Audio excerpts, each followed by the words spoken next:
I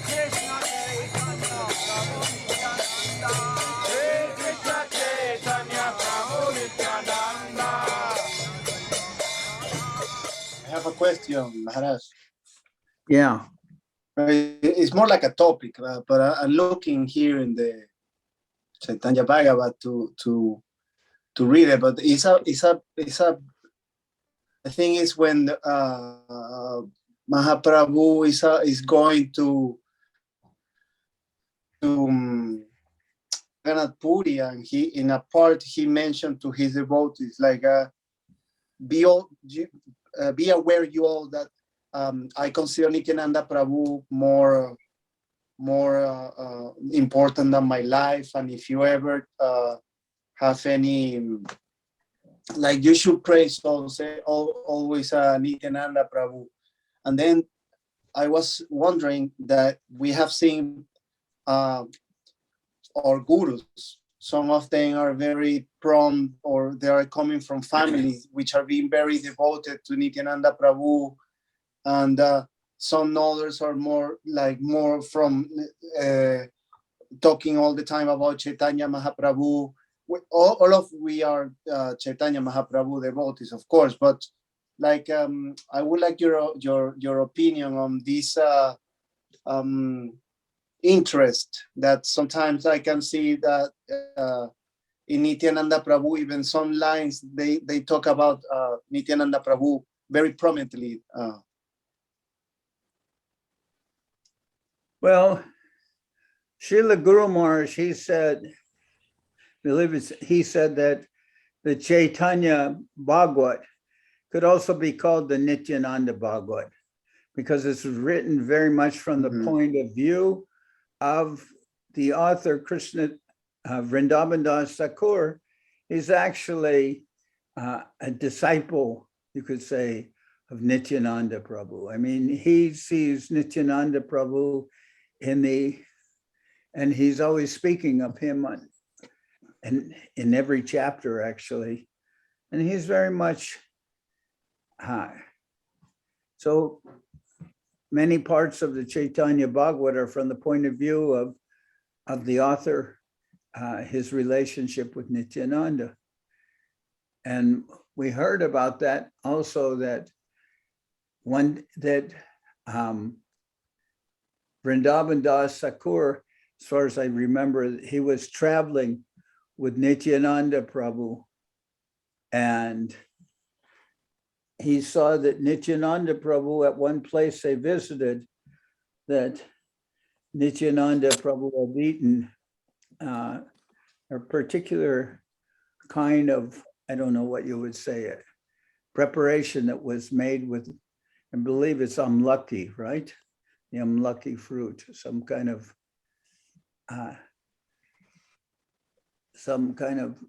like pickle or chutney made with that amlaki fruit. So Vrindavan Das took that with him.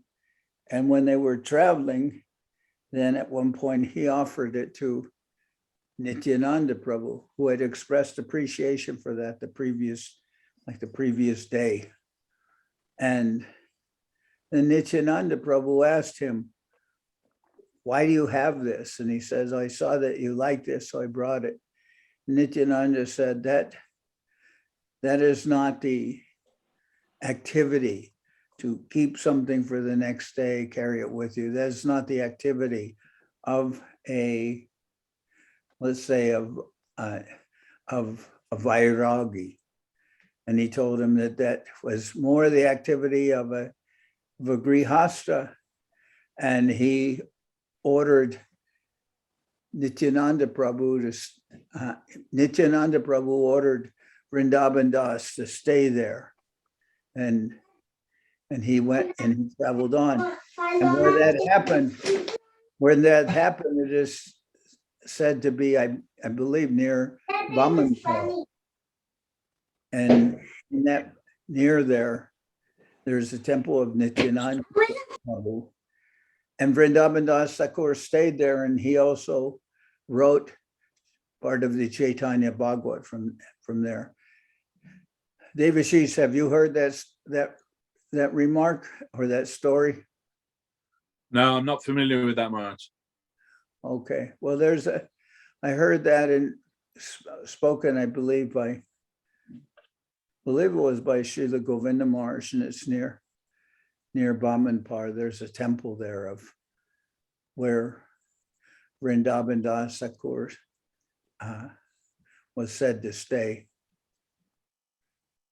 But the whole Chaitanya Bhagavad is written from that perspective. And also Chaitanya Charitamrita has much influence about Nityananda Prabhu, in the sense that Krishnadas Kaviraj is remarked how he was staying with his brother. And one time Meenaketa Ramdas, who was a devotee, one of the Dwadasha Gopals, I believe, in a Dwadasha Gopas means those who were 12 principal cowherd boys that associated with Balaram during the Krishna Lila. And Meenaketa and Ram, he was one of those Dwadasha Gopas, and in Krishna Lila and in Nityananda and in Mahaprabhu's Lila, he's known as Meenaketa Ramdas. And he visited where Krishnadas Kaviraj was living with his brother. And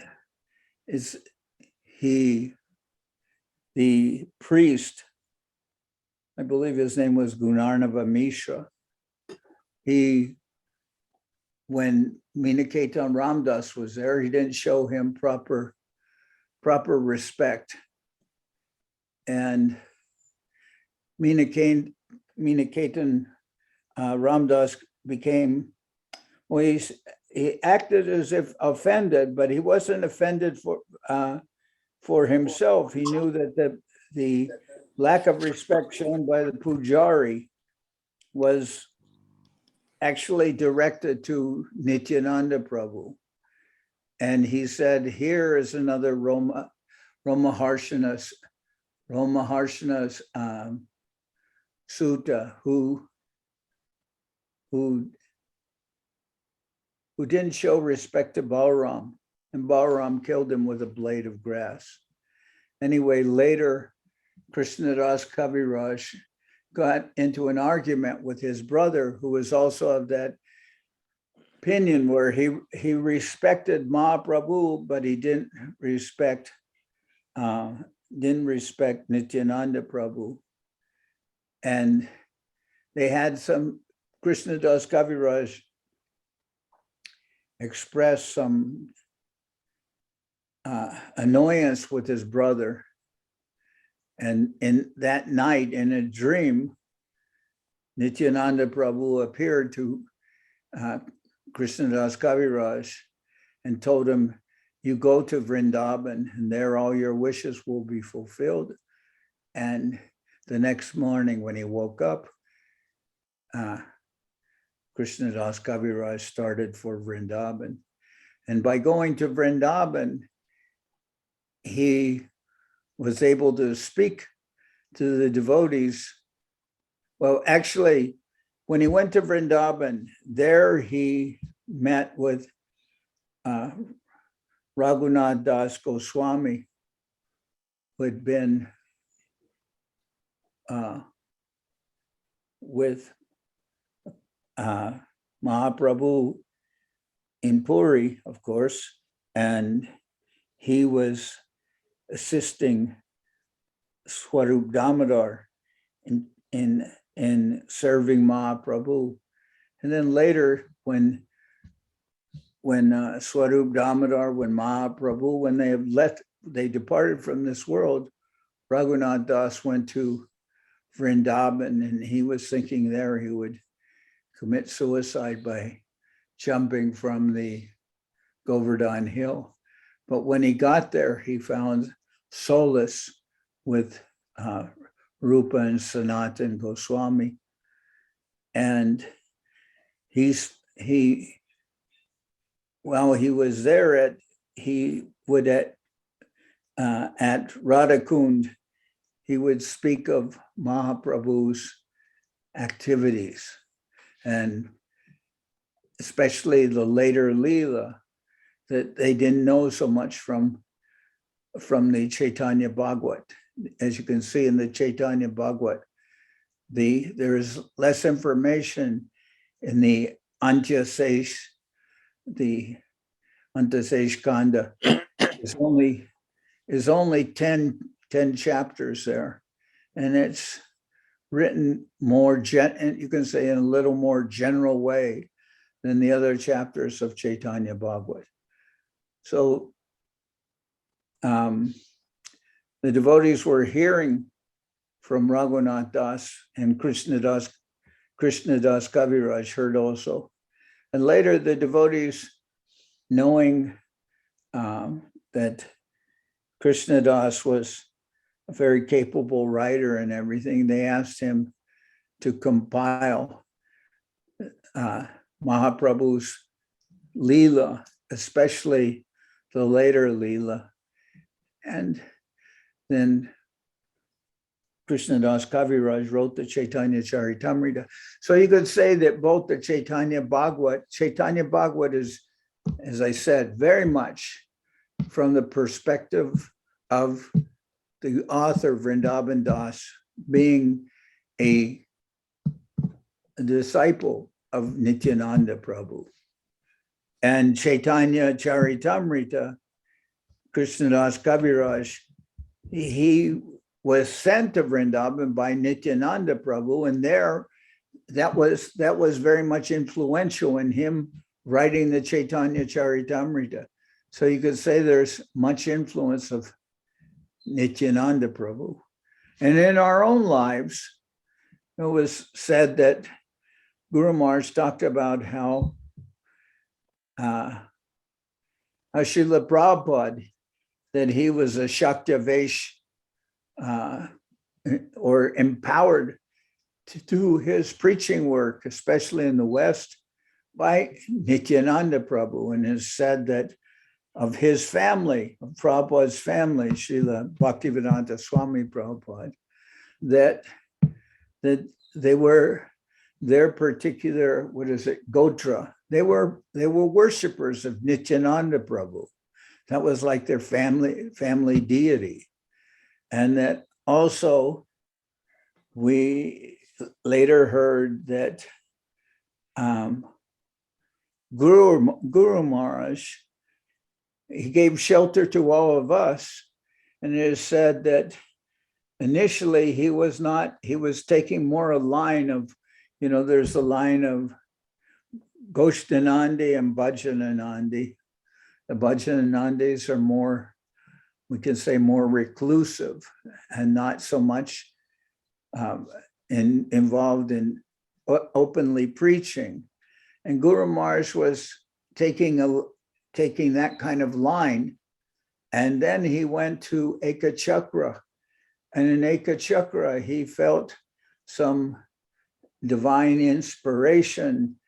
And Nityananda Prabhu communicated with him that you are praying for my mercy, but you have so much of my mercy, but you're not giving it to others. And then after that, Guru Maharaj became more open and subsequently also accepted disciples. But it was said that he experienced some communication from Nityananda Prabhu when he went to Ekachakra. And I also remember one year, I came to Kolkata, and there Govinda Maharaj was staying there, and he said, have you gone or have you visited Ekachakra? And I said, no, Maharaj. And he said, you should go there immediately. And within days, I went to Ekachakra.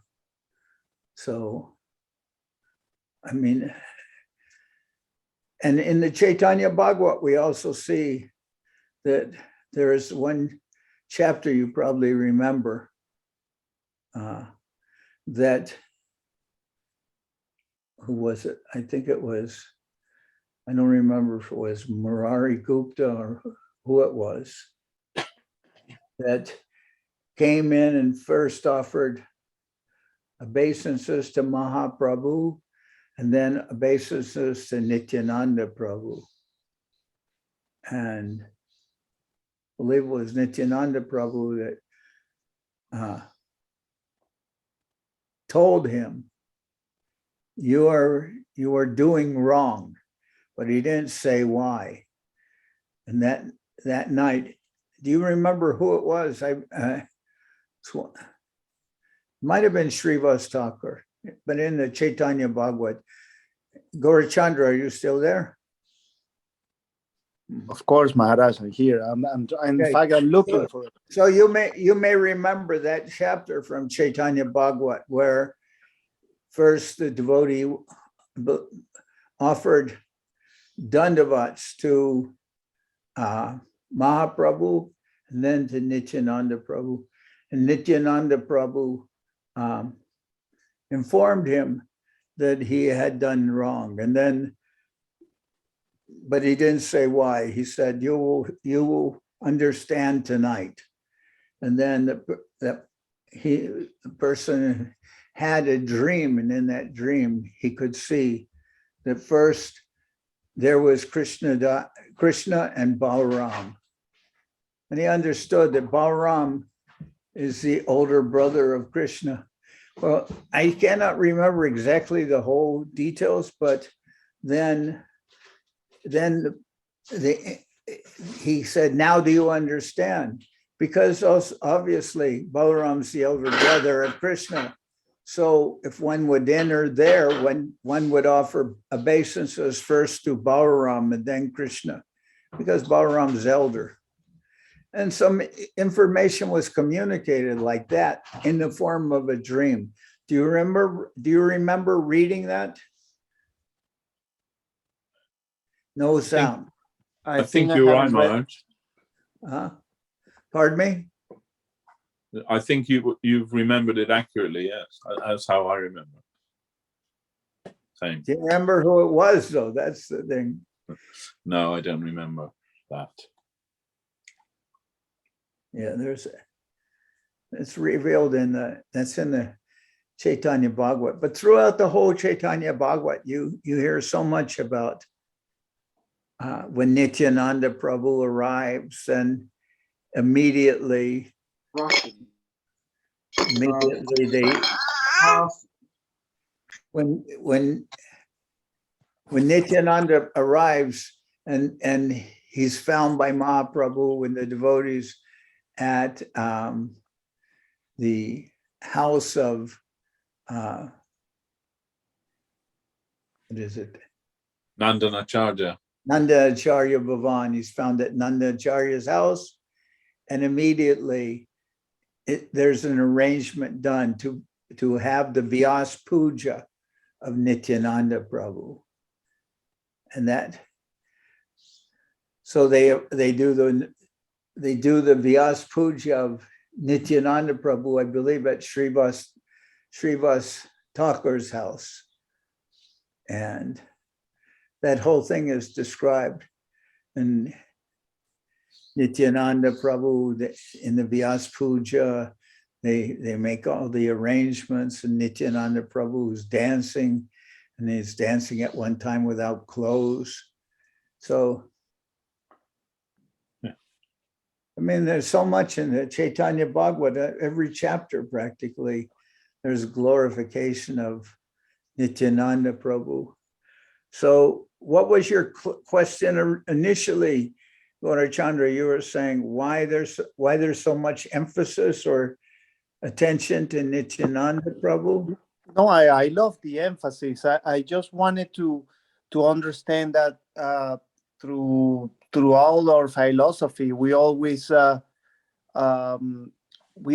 listen about Chaitanya Mahaprabhu and everything revolve around Chaitanya Mahaprabhu.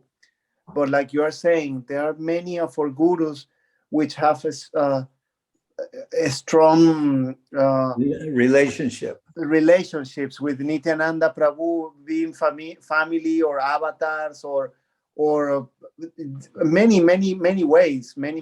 So I wanted to understand how how can we better relate with all this? I love it. I really feel a strong attachment to all of this, of course. I always love Balaram, but I wanted to understand why, if this is something emotional, or is that some people have that and they cannot avoid it. I wanted to understand. Well, Guru Maharaj said that somebody who cannot understand or appreciate the relationship with Nityananda Prabhu, they don't know, they cannot understand or know their own mother. There's a quote like that by Guru Maharaj. And at the same time, Srila Saraswati Thakur, he established the worship of Gauranga Mahaprabhu or Gauranga Sundar, and then Gandharva, Gandharvika Giridhari. Actually, those were deities from the Chaitanya Mat in Mayapur. But Srila Saraswati Thakur, he has Mahaprabhu with, you can say, Radha Krishna or Radha Govinda, and Sri Krishna Chaitanya Radha Krishna Nahiyanya, like that. And that's all expressed in the Saraswati Arti. So principally, that was a vision of Srila Saraswati Thakur and expressed by Guru Maharaj in terms of the worship in our temple. Whereas there are some temples where they have Gaur Nitai deities of Gaur Nityananda like that. But principally in the temples of Saraswati, of Srila Bhaktisiddhanta Saraswati Thakur, we see the vision which is given in the Saraswati Arti. And particular disciples, they established some emphasis upon Gaur Nitai, we could say, like that was shown by Bhakti Sharanga Goswami Maharaj, Srila Bhaktivedanta Swami Prabhupada, because he said that he was making the temple of Krishna Balaram to show the Krishna Balaram, that is Gauranga and Gaur Nityananda. Although there's also another altar that has, I believe, Radha Shyam Sundar. So you can understand that Srila Saraswati Thakur established this worship, and we don't have on our altar Gaur Nityananda. Rather, we have Gauranga Sundar and Gandharvika Giridhari, Gandharva Govinda Sundar, like this. So, but there's some persons who had a special emphasis on Nityananda Prabhu. They have Gaur Nityananda. But I remember one time, actually it was in London, and a particular sannyasi from ISKCON, he invited me to,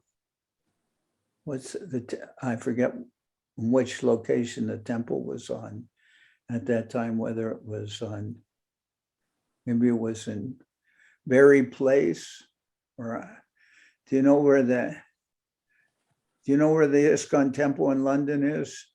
Soho Street. Huh? Soho Street. Yeah, before it used to be in Berry Place initially, right? Yeah, that's right. Yeah. Okay, so I was invited to the temple of, I believe it was Soho Street. That person wanted to meet with me, and he asked me if we could meet at Bhaktivedanta Manor. And I said that was difficult for me to get there. It was so far. So we met at Soho Street. And when he met with me, actually he chastised me, because I have a different name than what I had in ISKCON. We had some discussion, and he was a little angry. And anyway, I spoke to him, and then I left. But before I left, the arti was starting, and I saw on the altar, I don't know if they have that now, but they had Radha and Krishna, and they had Gaur Nityananda on the same altar. And I thought, this is Rasa Boss. He's chastising me, but in his own altar there, they have Gaur Nityananda on the same altar as Radha and Krishna. And I believe that is Rasa Boss, because Mahaprabhu, Srila Govinda Maharaj talked about how when a person, the son, when he marries, he goes to live in the same house. In the Indian tradition, lives in the same house as his father's house, of course, his father and mother. And the wife, when she marries, she goes to live in the house of her husband's father and mother. That's the traditional arrangement.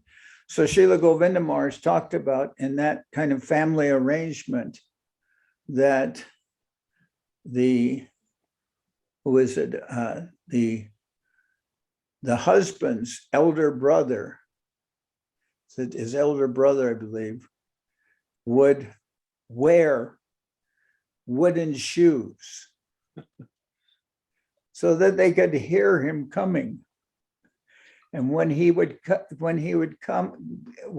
be there, if the person that was there with his wife, when they heard the wooden shoes, the wife would cover her head with the sari.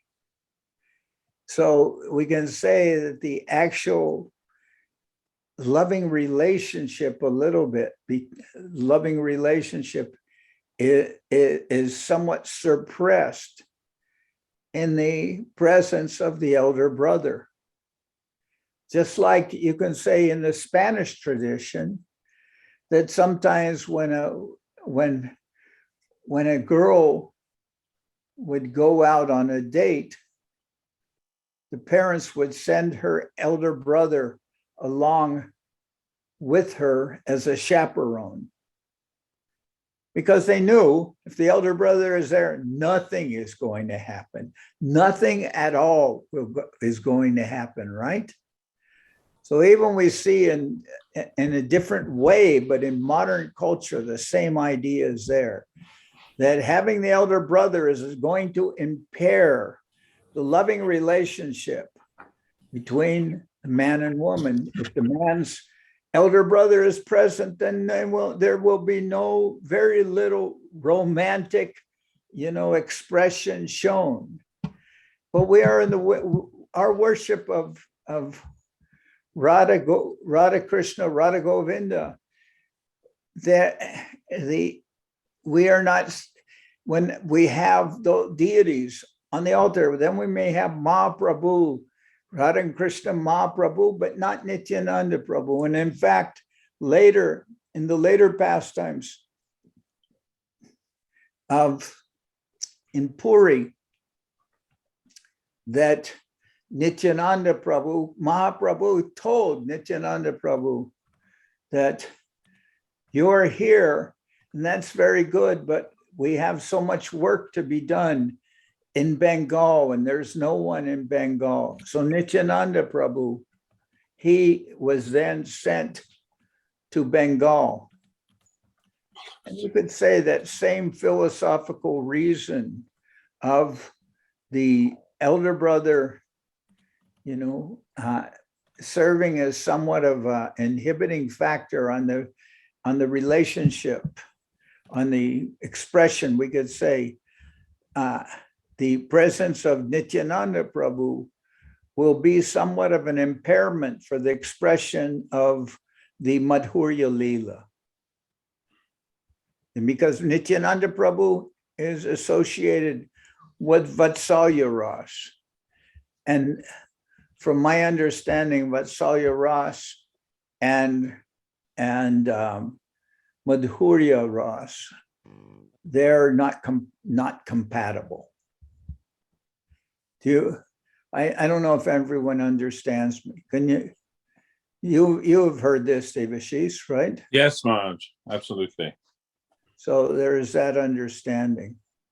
But as I said, Guru Maharaj said that someone who doesn't know Nityananda Prabhu doesn't know his own mother. So in other words, understanding our relationship with Nityananda Prabhu is of primary importance and absolutely necessary for our development. And Guru Maharaj was always saying, although we heard so much expressions of Guru Maharaj relating to the Madhurya Leela, but always Guru Maharaj was saying, Nitai Gaur Haribo, Nitai Gaur Haribo, Nitai Gaur Haribo, Nitai Gaur Haribo, Nitai Gaur Haribo. You heard that, right? All the time. All the time, Guru Maharaj would be speaking and he'd speak on such elevated topics. But he always said that. It was very, I don't like to hear other devotees imitating Guru Maharaj, but I love very much to always hear that from him. Nitai Gaur Haribo, Nitai Gaur Haribo, Nitai Gaur Haribo. Was like some expression of Guru Maharaj, which was very endearing, the way he would repeat that. You remember that? Yes, of course, Maharaj. It was so beautiful. Always that. Guru Maharaj is speaking and always Nitai Gaur Haribo, Nitai. I love that. When I hear other devotees saying it, I don't love it so much. I associate it with Guru Maharaj, and I'm not so enchanted by some kind of imitation. Anyway, I think I answered a little bit the question. Thank you very much, Maharaj. Okay, but you already knew these things. You're reading the Chaitanya Bhagavad. There's so much. Yes, but I want you to talk about it, because then it becomes clear. Okay. Subhasini, how are you? Dandavats, Maharaj. Yeah, I'm very good. Thank you. I hope you're well too. Yeah.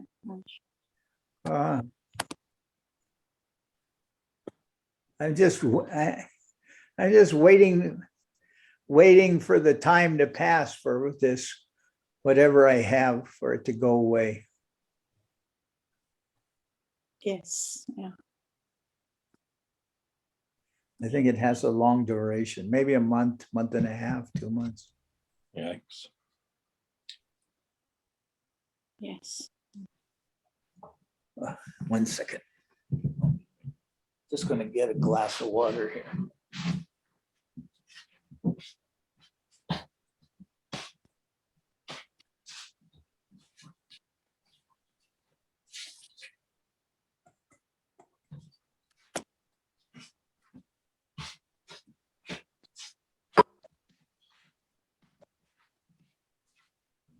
Only thing I noticed is that I feel tired all the time.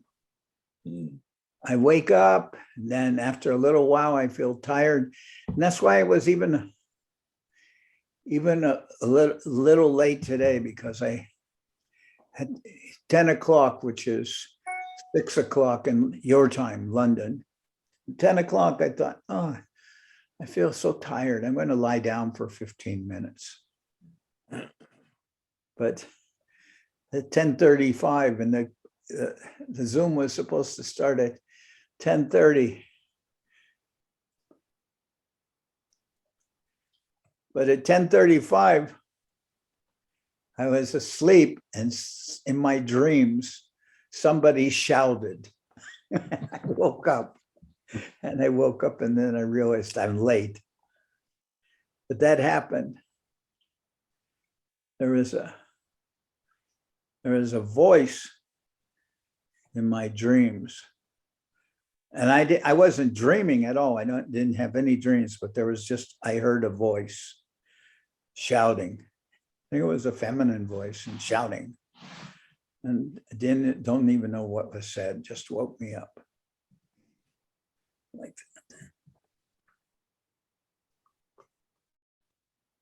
that. Maybe it was Saraswati or somebody,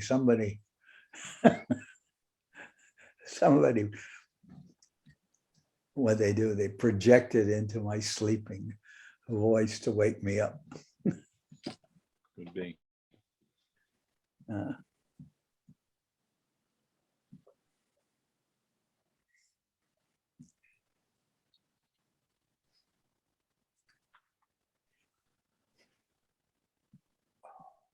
That is one thing I always feel about when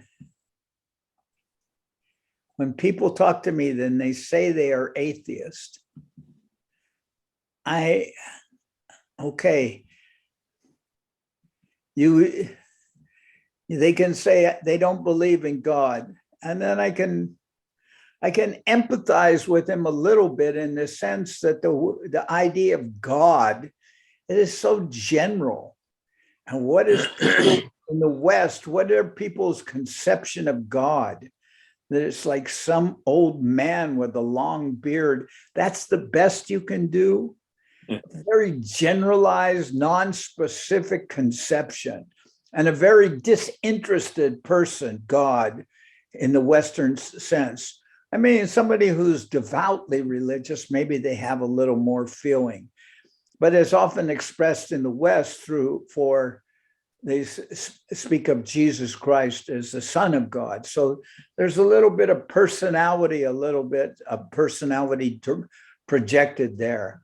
But in general, if one just says that they're an atheist, their conception of God is just as this word God. I mean, what does that mean? What does that word signify? What does it bring to mind? Practically nothing. Just some supreme power, that's all.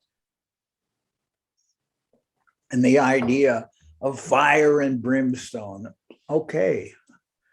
Everyone's a sinner. They're all hanging by a thread over no wonder people are atheists. They don't accept that very generalized view of divinity. And rather, but I can understand that. I can understand that people don't have information of God, therefore atheist. But that being said, there's one thing I can empathize with, and that is that the fact that, I mean, people have to see life as a divine experience, life itself, even if you use the word mystical or whatever.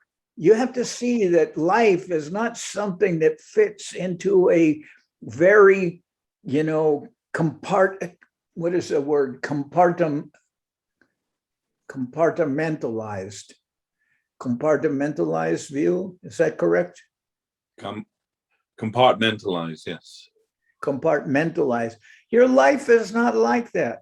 Your life is not something that you can describe as something linear, as something non-specific. Life itself is a very special, you could say, experience that someone has to at least see.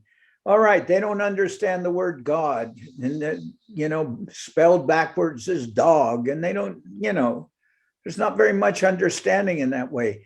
But there should be at least some understanding that life itself is not a mundane experience. It's supramundane. It's beyond this material conception of life.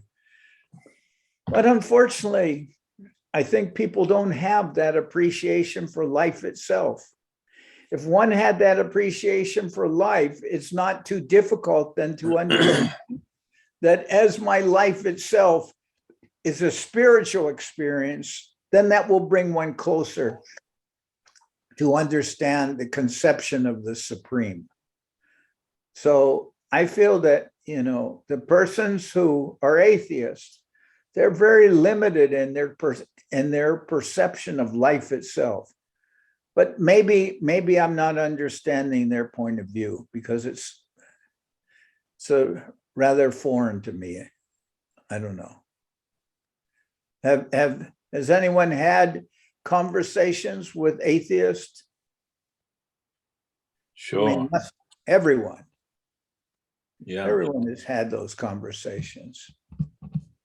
But what is their what is an atheist perception of the experience or the unique experience of life itself? It's a good question. Enjoyment. What's that? Enjoyment. Well, enjoyment on a singular, that's on a singular basis. That's on today I want to enjoy, or I want to enjoy life in the present. But what do they see the experience of life, which they have lived over the years? What do they see that as? I mean, you can say their viewpoint is that they want to experience, but they have to be able to perceive what is their view of this, of life, of this world, of things growing around them, of what they're consuming. I mean, I don't understand. I don't understand how people have that perception and yet don't come to a spiritual point of view. I mean, if you look at uncooked rice, just every single grain of rice is so, you know, is so every single grain of rice is so much non-mundane. Each grain of rice is, you know, is expressing some point of view of divinity. I wanted to see, but Maharaj, one thing that I have seen a lot, and it's very good that you're bringing this up, is I don't see much atheism, you know, in younger people these days. I see way more nihilism.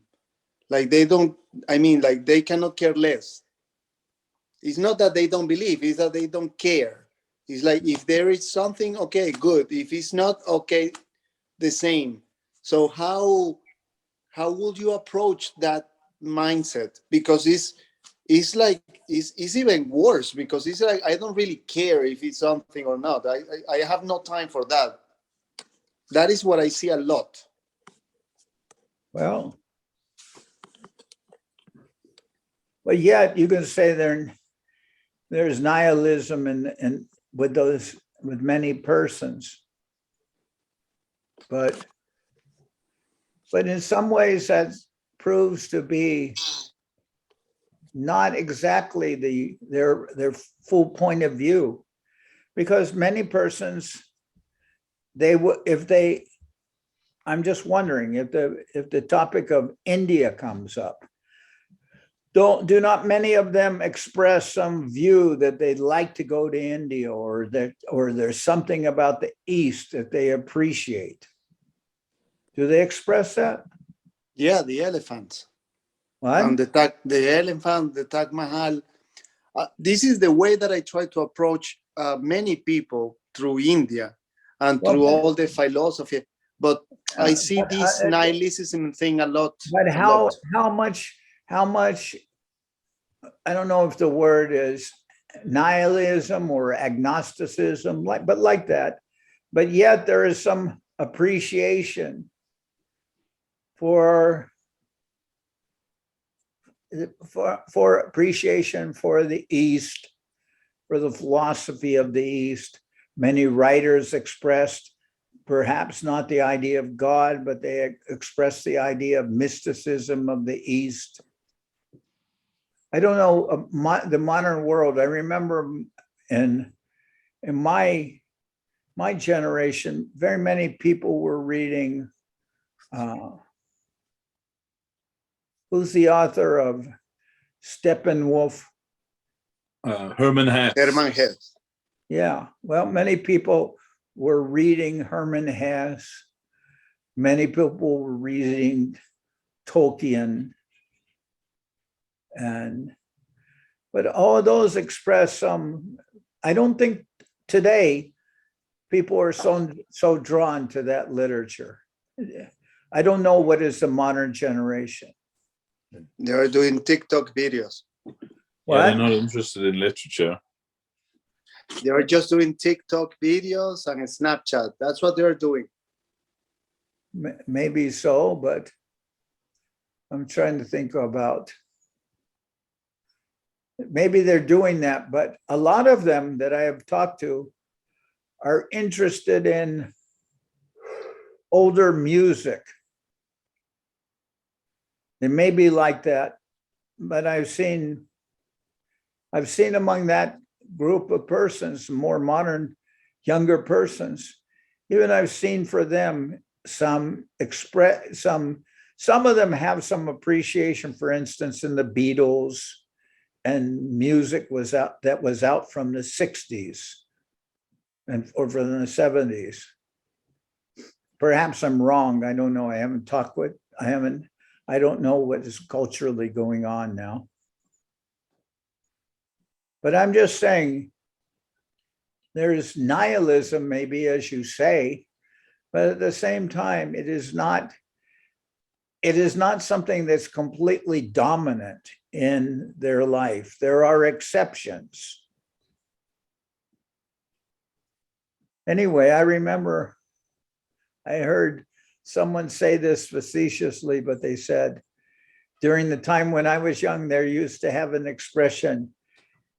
Of course, I was less than 30 years old. I was in my 20s, but they used to have an expression, never trust anybody over 30 years of age, or never trust anyone who's over 30, you know?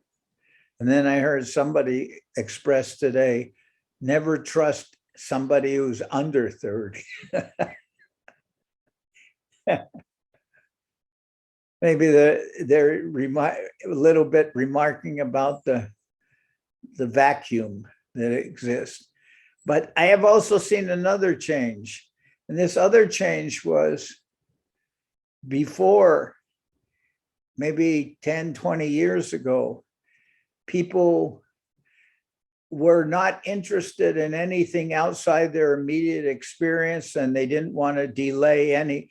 They wanted to devote themselves very much to studies, to preparing themselves for a career, you know, very much devoted in that way to not have any time for anything extracurricular, but just going for an education for a career. That was something outside of my experience, but I saw that happen, you know, maybe in the 90s or something like that. But I think today what I've seen, people aren't so studious. They aren't so interested in just preparing for a career, because in some ways the workplace has become already saturated with people with degrees. And they see now that after so many persons were unemployed due to the coronavirus and all that the people were unemployed, that now people don't want to go back to work. They had 1 or 2 years off, and then some of them decided, I'm not going back to the workplace. It was so boring, so repetitive. I'm not going back to work. Has that been shown in England? That attitude? Very much. Yeah. So you see there are different waves going on. And I think everything will come around. Everything will come around in a circular way, or in how would you describe it? A cyclical way. Things will move in a cyclical way. And that's always going on. Things are not static. But I think one thing that has happened, that the devotees have introduced into the plane of consciousness all that we believe. We have expressed so much, and that has entered into the plane of consciousness. And I believe that those things have been absorbed into that plane. And sometimes people are receiving that or getting that through some kind of, you can say, osmosis. You know what is osmosis, right? How things are absorbed through what, a membrane or something like that. But people are getting what we have introduced into the plane of consciousness. That is being somehow experienced. When the person's sukriti, when they have the proper sukriti, it will enter in there. And we have actually, the devotees have done and said so much that has given, as Guru Maharaj said, that a temple is a place for the distribution of sukriti to other persons. And sometimes even when the persons don't appreciate us, they'll say, oh, they're beggars, just give them something and tell them to go away. But they're getting some agyata sukriti by that attitude. And you can see that when that sukriti becomes developed in the individual's own awakening, then all of a sudden they may become receptive. They may become receptive to the devotees.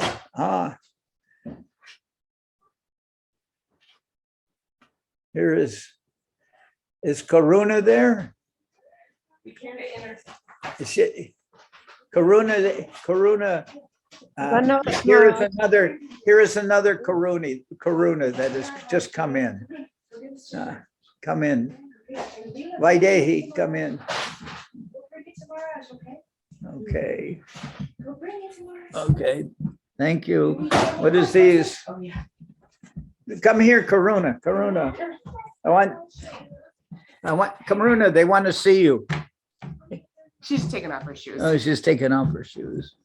For you, Maharaj. Oh, thank you. And some of this. Okay, thank you. This Vaidehi and her, this is one daughter, Leela. Come over here. This is Leela. Come over here. Come show you. And this is Karuna. And this is Karuna. Let's see. Can you see? This is Karuna here. Hi, Pandita. And this is Leela. And nice this is to see you. Vaidehi, their mother. Hopefully we can come visit soon. Be so nice. She gave her daughter the name Karuna. This is her eldest daughter. And this is the youngest daughter, Karuna and Leela. You are also great because you are getting Janardan Maharaj's association. It is so great for you. This is Karuna Sundari there in London. There she is. There's the other Karuna. See? Hi. Wow. Already we're friends. So sweet. And Nitai. 2 times I visited those beautiful deities there with Govinda Maharaj's association. Maharaj, you were there as well. Maharaj, Okay. Sorry to interrupt. So nice to see you all. Nice to see you, Maharaj. I just want to say sorry for being noisy. Oh, give me those lollipops. Okay, here we go. What cover do you want?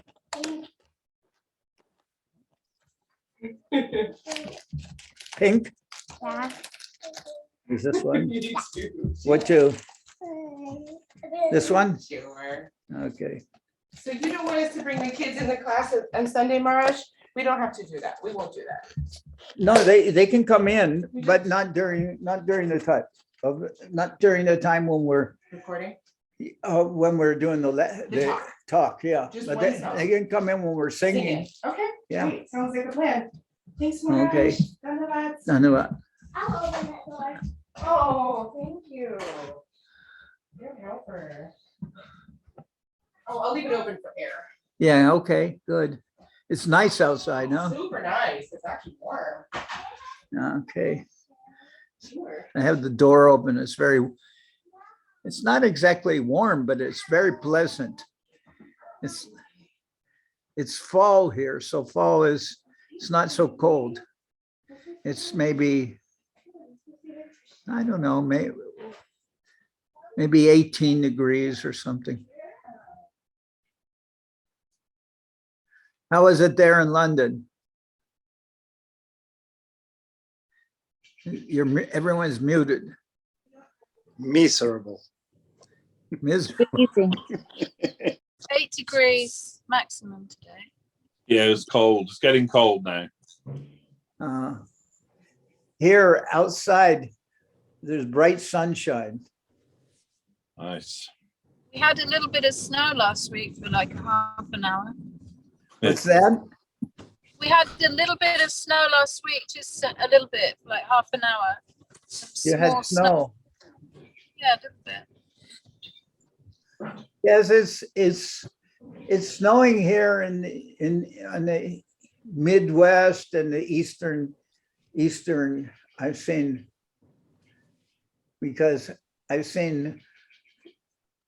football games where they had several look like an inch or two of snow on the field. They're playing on a white field. The snow is falling. But here in California, at least where we are, and here and in Southern California, there's almost never any snow. I mean, would snow maybe once every 20 years or something like that, for half an hour or something. There's no snow. I remember when Govinda Maharaj, he went to Moscow. Well, not Moscow, he went to Russia, and he was there in St. Petersburg. And he was talking with all the devotees, and he was expressing the desire to see snow because he had not. He said he had not seen snow, but I thought maybe when Govinda Maharaj would go to the Himalayas, he would have trips with different pilgrims he would lead them to the Himalayas. That Govinda Maharaj expressed that he didn't like to go collecting, in the sense he didn't like begging. And he didn't like this begging. So he asked Guru Maharaj if he could make one business to raise collection for the Math. And his business was to arrange for taking pilgrims, especially to like Badri, where was it? You could say to Badrika Ashram or like that, I don't know. Yeah, Chardam. Okay. And he said one of Govinda Maharaj's ways of enticing people to go is on his tour is that he advertised that he would cook with ghee. And he made everything so rich that he said after a while they couldn't handle it anymore. They would go because they were very attracted by that. But he would, so to speak, overflood them with ghee till the point that they wanted to eat more simply. And then he didn't have to. Then he said, except for one lady, lady tricked him because she had some special digestive pills. I heard him talk about that. But when Govinda Maharaj was in St. Petersburg, he expressed that he wanted to see snow, and it was coming right near the end of our time there in Russia. In fact, some of the devotees already departed, but right in the last days, it started to snow. So Govinda Maharaj's desire was satisfied.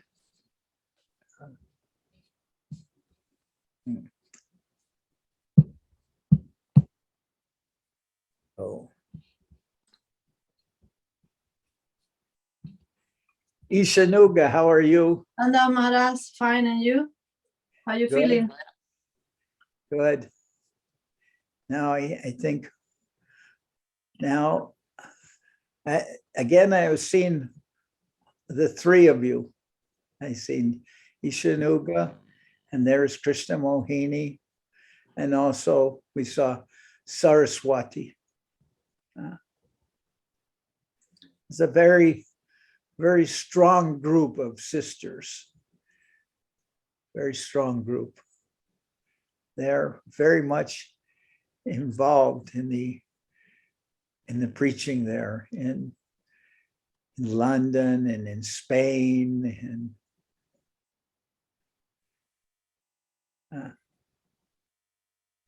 it's very nice.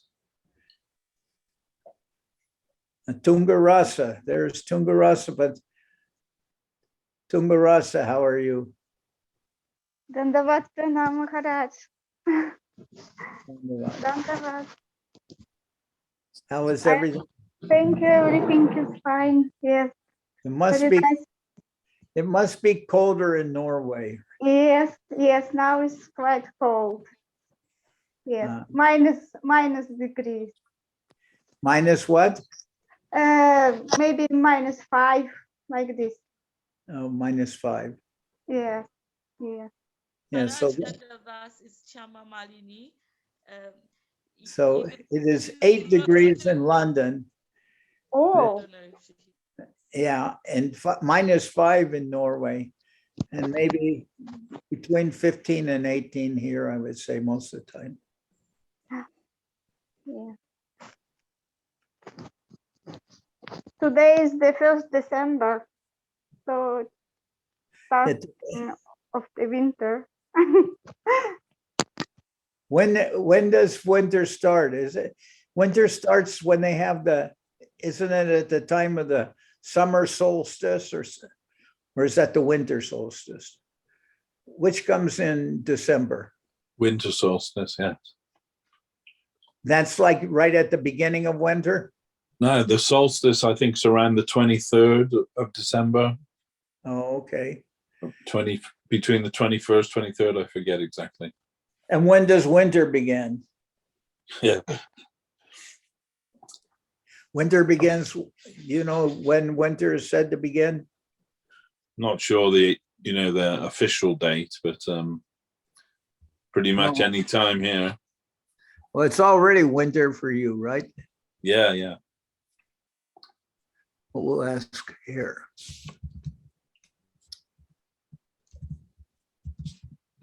How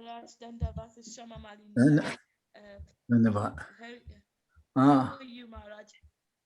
Mrs. Rastogi, she would like to talk to you. Hold on. Hari Bol, Maharaji.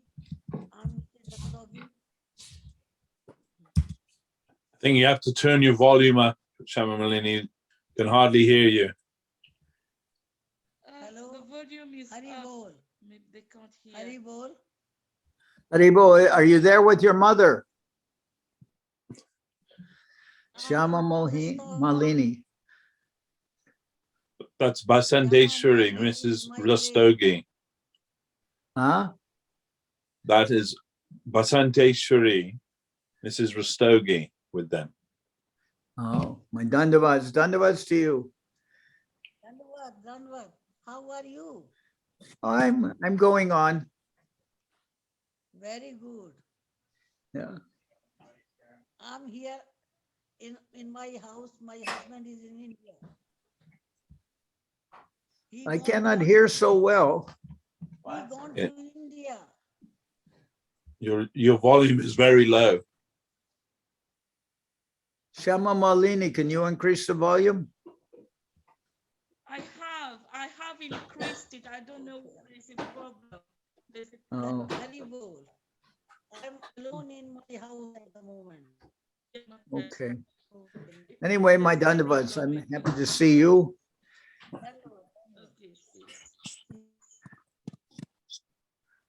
I checked Devashis, I checked and the winter begins the 21st of December. And I also checked, it said the winter solstice was the 21st of December. Okay. When is Govinda Mars's appearance? 21st December. 21st, yeah. Okay. So Govinda Mars is, it's triple 21st of December winter solstice, and also Srila Govinda Mars Divine Appearance Day. All coming up this month. Yes. And let me see, I have the calendar here on the refrigerator. Now let me just see.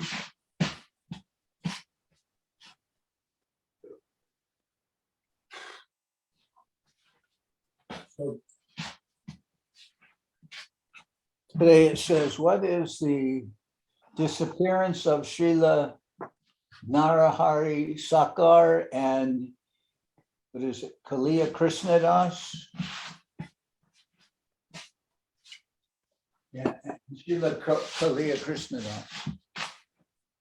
And tomorrow is Srila Sharanga Thakur.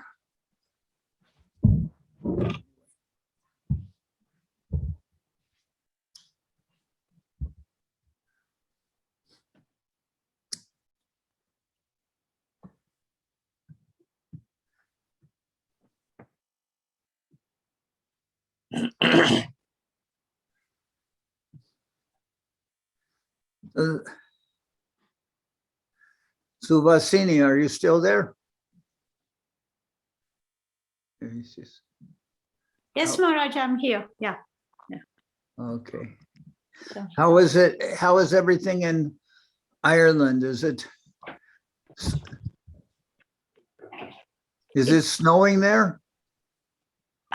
No, Maharaj, it is cold, but it's not snowing. It doesn't snow very much, but it's very cold here. Maybe in single digits. I don't know exactly the temperature, but probably it's around maybe 6, 7 like that, I think. But yeah. Okay. Yeah. This week is better, but last week was just very cold, but this week is a little better. Yeah. How long have you lived in Ireland? It's 15 years, Maharaj, now. Okay. And which part of South India are you from? I'm from Tamil Nadu, Maharaj, in Chennai. Do you know Madras? Yeah. Okay. Yeah, I'm from that state. Yeah, Tamil Nadu. Speak Tamil. So the living is very much different in Ireland than in Tamil Nadu. Of course, yeah. In Tamil Nadu, we don't have winter really. We don't need a sweater or any jumper, nothing. We never needed it. Yeah. It's the winter will be like 20 degrees. In December, January, it's like 20 degrees. So that's nice. Yeah, I remember. It is like in Bengal also, people like the winter much more than the summer. Right. In the winter, people in Kolkata and in Bengal, in the winter, people were always very happy. Yeah, summer is too hot, very hot. It gets about 40 degrees like that. Yeah, so it's very hot. Yeah, I remember in the month of May that it was so hot that one day I had fever just from the heat. Oh. Extremely hot. Yes, yeah. Or felt like fever or something. I just, because of the heat, could not function. Yeah. Yeah, for the Westerners to tolerate that heat, it's really hard actually. Yeah. Well, it's like that, in Delhi, Vrindavan, because they're also very hot, and many of the people go to the hill stations during the summertime. Many people leave Vrindavan in the summer and go somewhere a little cooler.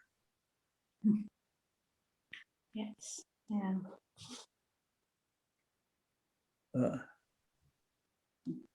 I would talk with Sandeep and Maheshwari. They live in Delhi.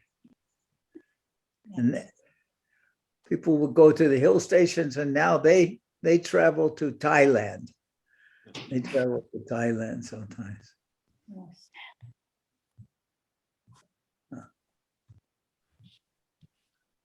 Yes.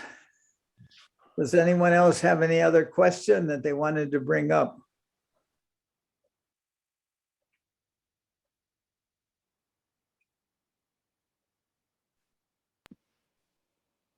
I think Tungarasa did she wrote something on the chat. Is that already dealt with? Also, Rasa Raj Prabhu had a question.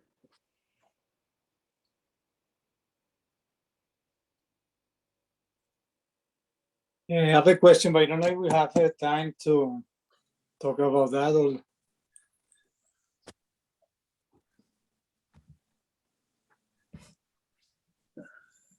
Well, Tungarasa, first she expressed that people want everything to be able to be explained scientifically.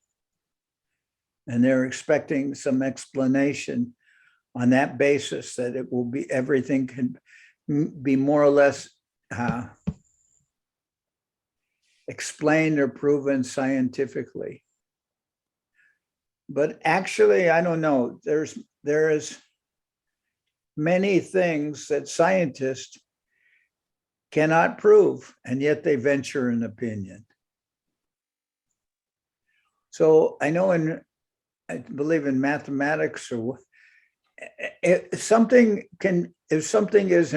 is really known and proven, they can express that in the form of an axiom.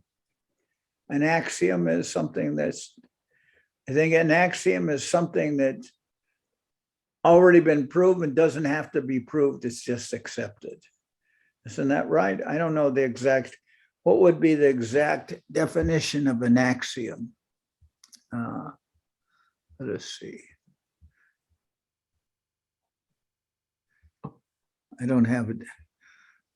I'm using another computer here. I don't have a dictionary here. Can somebody say what an axiom is? It's a postulate or assumption. Is a statement that is taken to be true, to serve as a premise of a starting point for further reasoning or argument. Okay, it's an axiomatic truth or a fundamental truth. It's taken as being true.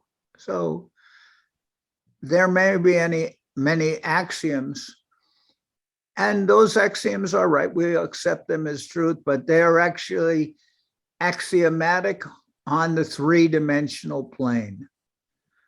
They're not necessarily axiomatic on higher planes. They're axiomatic truths, and they're true on a three-dimensional plane. But when you bring in, say, a fourth dimension, what would be a fourth dimension? Time. Time would be a fourth dimension. For instance, you can express somebody's position on a three-dimensional, something where you have, what is it, X, Y, Z. You can express somebody's exact position under that three-dimensional chart. But if you bring in the fourth dimension of time, then everything is thrown, everything doesn't hold true anymore. I mean, this is, and of course scientists accept this, but on the, if you say that I'm in a particular place here, California, SoCal, and it's on XYZ, I can be pinpointed. But if you express the fourth dimension of time, then I cannot be pinpointed anymore, because I'm here at this place now, and a half hour from now, I'll be somewhere else, or an hour from now, I'll be somewhere else. So when you bring in another dimension, the positioning is not, it is not, it no longer holds without bringing. Now, if you bring in the fourth dimension, somebody can say, well, I'm working on a fourth dimensional chart. So you can be pinpointed by bringing in the exact time where you are. Okay. But then Einstein, he expressed that when particles are moving at the speed of light, then all kinds of Newtonian physics, they no longer apply. They break down. And there you find when you get into that kind of thinking that suddenly scientific proofs, they don't hold. Not Newtonian physics doesn't hold. And also, believe what it is that we heard from Guru Maharaj about Newton himself, that they expressed that Newton knows everything. And he said, you are saying that about me, and therefore I can say that I am smarter than you, because I understand that I am only perceiving or collecting some rocks or pebbles on the very seashore or on the very sea of knowledge. That in other words, he expressed, do you think I know everything? But I'm more smarter than you, because I see that I am just actually, you could say, just waiting, or just gathering a few pebbles from that seashore of knowledge, like that, something to that effect. And when you bring in what Einstein is saying, theory of relativity, you can then all of a sudden, you can no longer express everything in terms of certainty. So people want to see that everything can be proved scientifically. But what is actually proven scientifically? They're taking many things to be scientific proofs, when if you actually investigated more carefully or more thoroughly, you would find that the scientists cannot prove everything. Even things that they are stating to be proofs or axiomatic truths, they're not at all. For instance, we will say the sun always rises in the east and sets in the west. But is that a truth? Is that a proof? Is that a truth everywhere in all situations? If you travel to another world, another solar system, would it be true that the sun always rises in the east and sets in the west? Obviously, that truth exists according to our framework, according to our viewpoint.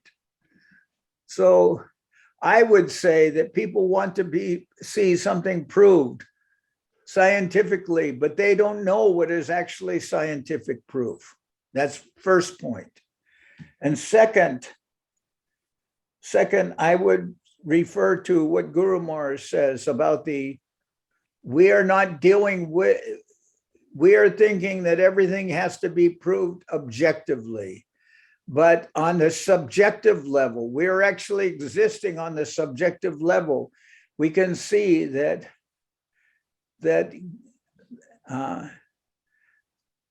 actually we are not observing things objectively, but rather we ourselves are observed. The truth is coming from the subjective plane. And then Guru Maharaj talks about the divine hypnotist.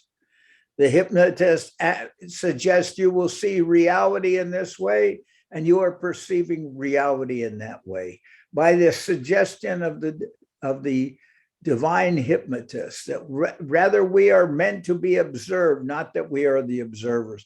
But it will be very hard to prove this to people who are saying, I can't follow all this, and nor am I interested. But actually, I would ask, maybe we can talk to people, but do we ourselves, do we really subscribe to this idea that things have to be proven scientifically?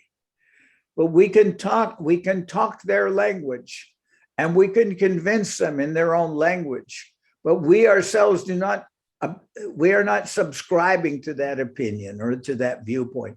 Obviously, you can see that where we're at.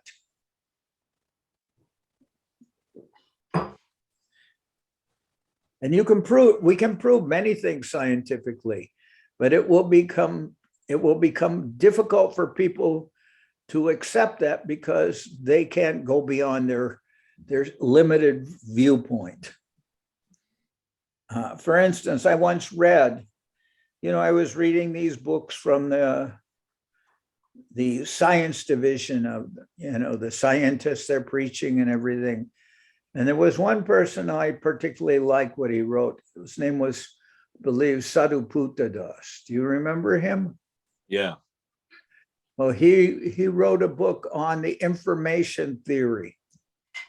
Of course, not all scientists will accept that, what he wrote, but he says that, people are saying that everything comes out of like, how did life develop? How did we come into existence? They say it is through a random process that over time things just developed, and out of many, many different parameters, many different worlds, life came on this, the conditions came together for producing life. But we don't see that things develop on a random basis. Things don't move towards order, they move towards disorder. And furthermore, if you talk about giving an example of computer can do many things that we would say the computer has much intelligence, can do many things, can calculate and do all these things. Computer is able to do that. But the computer has as much knowledge or intelligence as is placed into the system. But if we look at this world, it's a highly complex, much more complex than what the limited intelligence put into the computer. We would say this world, there is much, if you look at life and everything, there is much more in this system than in a computer. A computer is rather rudimentary, rather very fundamental, but there is so much intelligence content put into the world as we know it. Where did that intelligence come from? It doesn't come from, if you say it was random evolution. No, we don't accept that randomness leads to more complex intelligence coming into a system. Randomness rather, creates, randomness will be like an explosion. Things are just going in, they're not intelligently ordered. Randomness doesn't result in increased intelligence. So how can you say things randomly evolved into a more complex intelligence system? It can't be proven. It's rather kind of contradictory to observation. But we'll say that obviously this world has so much level of intelligence that is into the system here, life, the complexity of life. Where did all this, the laws of nature and everything, it is so complex. How did this system or life as we know it, how did it get so much complexity? We would say that the system only has as much intelligence as is put into that system.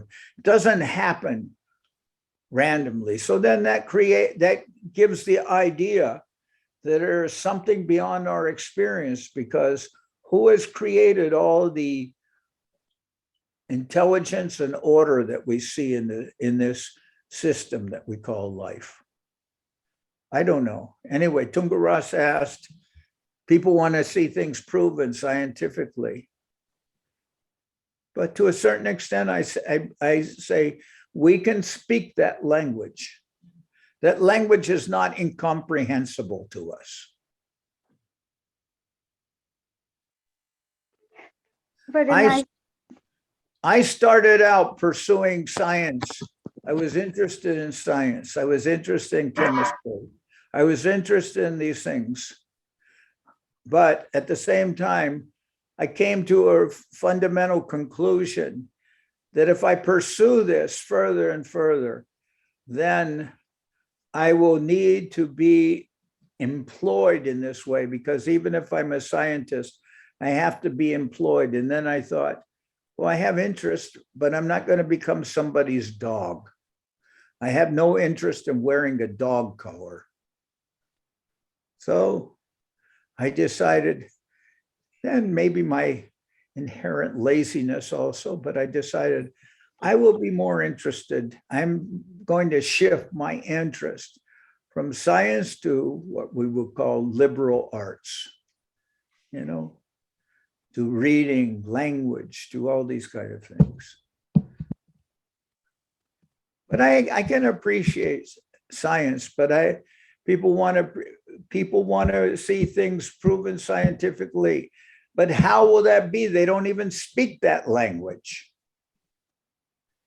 Do people speak that? Is their life structured on scientific proof? I don't believe so. I wouldn't see so many bonehead conclusions if things were actually structured on some kind of rational or logical basis. But I would say that rather I'm happy that it's not on that basis, because to me, a world of logic lacks validity. The world is not some scientific proof, and it's not some scientific experiment. So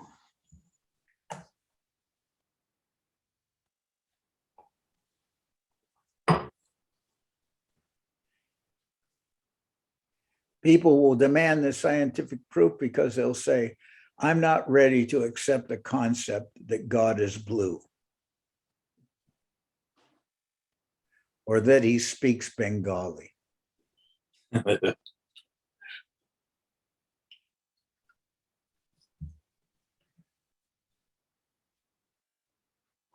After coming in contact with many Bengalis, I can appreciate that viewpoint a little bit. That I'm not ready to accept that God speaks Bengali. I can accept that in the sense that, you know, we understand something about Mahaprabhu, or we don't understand something about Mahaprabhu, but we worship Mahaprabhu. But he can speak Bengali, and Krishna Das Kaviraj and Vrindavan Das Thakur can express in Bengali, and it's very beautiful. But the rest of the population in that part of the world needs some less British infused intelligence. And I'm not meaning intelligence in that sense. I'm meaning in the sense that Srila, if we actually,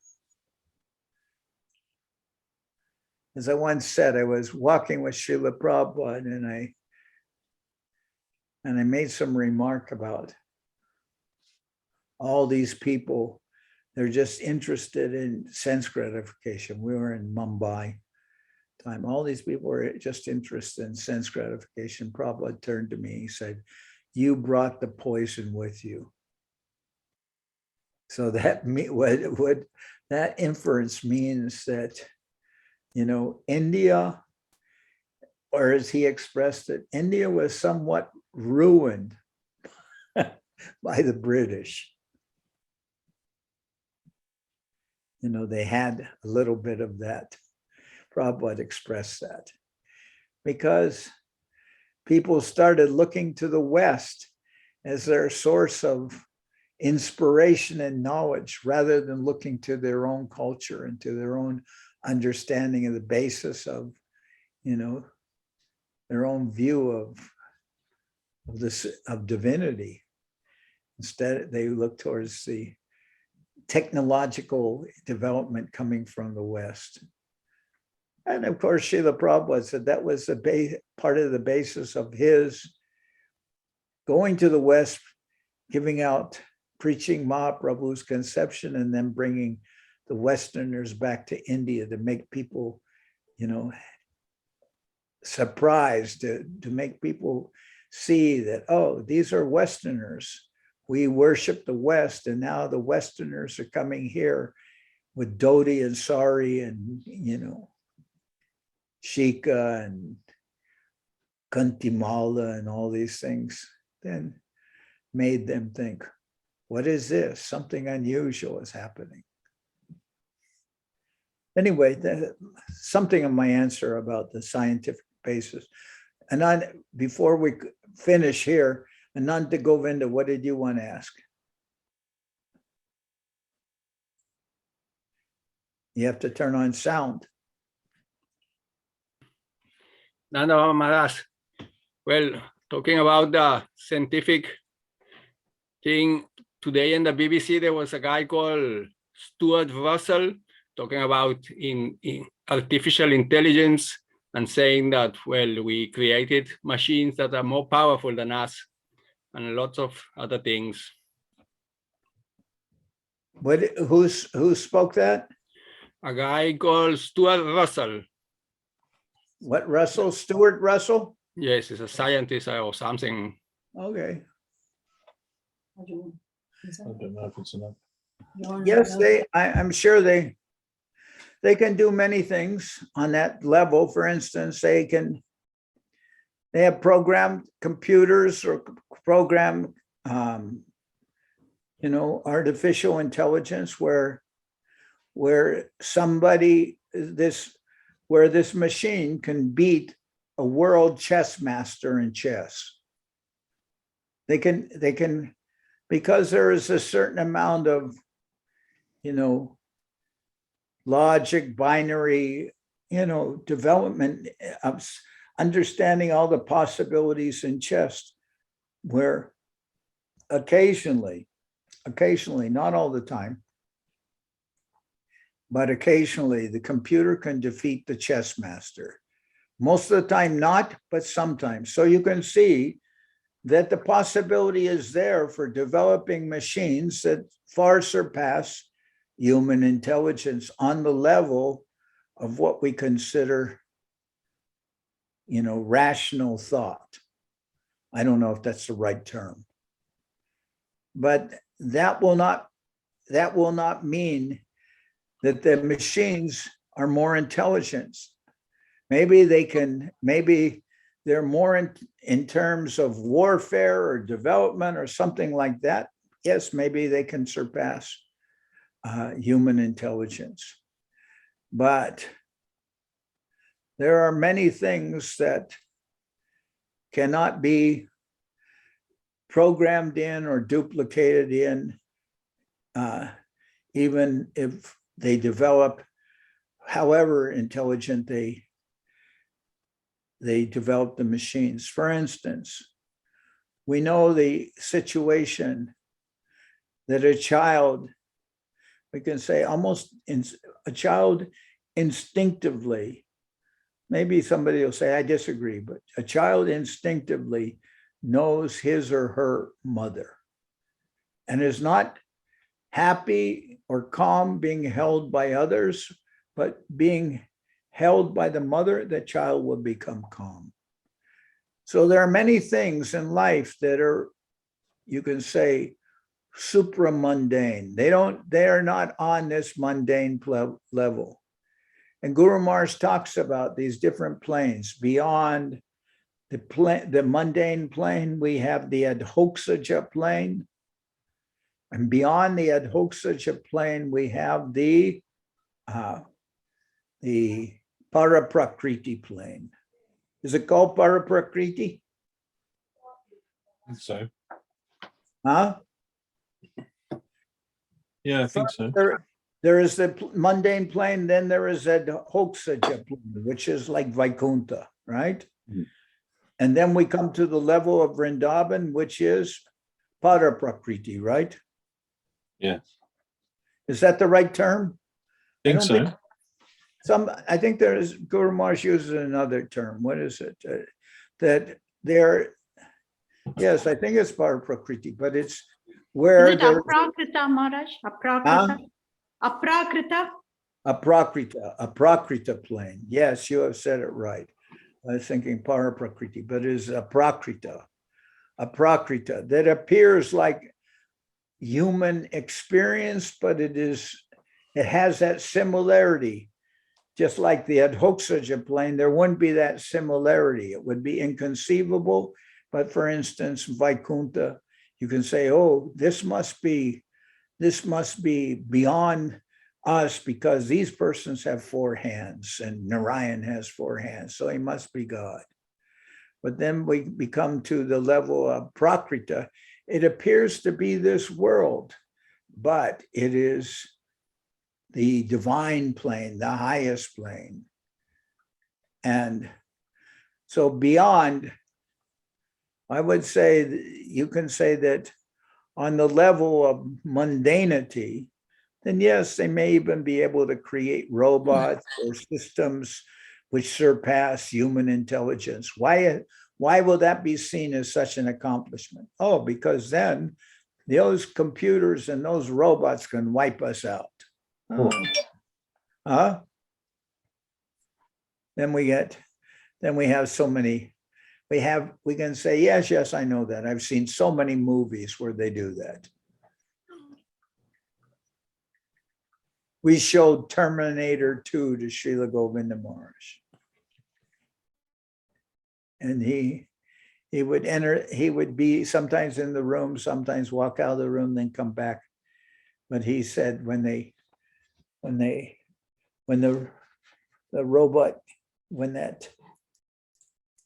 the Terminator, the friendly Terminator in there, cut his skin and peeled off his skin, they could see all the workings of the robot underneath. Govinda Maharaj said, who can forget that vision of the robot peeling off his skin and seeing all the workings of the fingers and everything, metal fingers and all that. But so, yes, science can create a system that is more intelligence than our own intelligence. That we've already seen they can do. But we're not interested in, I'm not interested just in that science can create something that's more intelligent than my system. How can that be? You show me how that will be utilized for something good. So for something good, then I will appreciate that. But my interest is not on that level. And I don't know, maybe my interest is more going towards that, the understanding of a Hoksaja plane, the understanding of what is a Prakrita. That will be of more interest to us. As I said before, we are more interested in the conception of the subjective plane, that we will be observed, and rather than that we will be the observer. And therefore Govinda Maharaj would go into the temple and say, my dear Lord, I'm here. You please see me. He wants to be observed. We're not thinking that with I'm not thinking that with my mundane eyes I can see what is the supreme plane where I can see, go into the temple. Like Mahaprabhu, he goes into the temple of Jagannath. We know it, we have seen the deity of Jagannath with our mundane eyes, but Mahaprabhu is seeing Krishna. He's seeing Krishna there. Anyway, we've come to the end of our earthly experience here. It is now 8:30, and children are clamoring to be fed, and persons have heard enough for one day. They now want to go to their supper, to their dinner. Has everyone eaten dinner yet or not? Pandita, have you eaten dinner yet? Yes, Maharaj. I had early dinner. It's even later than dinner, but anyway, we will. Now we'll end here. I'll see you next week. I'm glad I woke up in time to participate. Dandavad Maharaj, thank you very much. Dandavad. No, Maharaj, take care. Dandavad. Dandavad. Subhasini, Dandavad. Dandavad Mohini. Dandavad Pranam Maharaj. Dandavad. Thank you very much. It was extremely nice explanation. Thank you. Dandavad. Dandavad. Dandavad to all of you.